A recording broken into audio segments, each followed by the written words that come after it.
नमस्कार. आता आपण तुमच्या कापसाच्या प्लॉट मध्ये आलेलो आहे. तर तुम्ही इकडून इकडे याच्या अगोदर दोडका पीक लावलं दोडका होतं. पिकासाठी आपण RMPH आणि कृषी अमृत बेसल डोस वापरली होती. बर तर इथून इकडे काय ना, तर हे कापूस बारकाला आहे हो. आणि कापूस उची. बर त्याला काय काय वापरलं होतं तुम्ही? कृषी अमृत आणि RMPH चे 3 कृषी- डोस गेली. 3 बेसल डोस. 3 basal dose. किती बॅग आणि RNPH कसं? RMPH एक पाकिट आणि कृषी अमृतच्या 2 पोते समजा 2 पोते. हे किती वेळा टाकलं? 3 वेळेस. 3 वेळेस टाकलं होतं. हा. बरं आता कापूस बघतोय.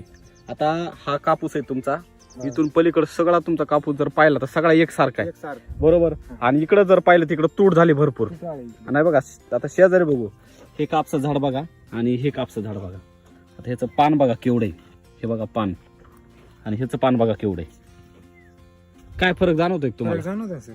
हे हा, कधी पान लक्षात आलं मोठं तुमच्या? हे असंच फिरत असताना शेतात कापूस लावले. म्हणजे क्षेत्र तेच आहे क्षेत्र द्यायचे एकच. आणि एका दिवशीच लागवड एका आहे, दिवशी एकच बॅग आहे, एकच व्हरायटी ह्याची. एकच व्हरायटी. परंतु तरी पण कापसामध्ये काय आहे?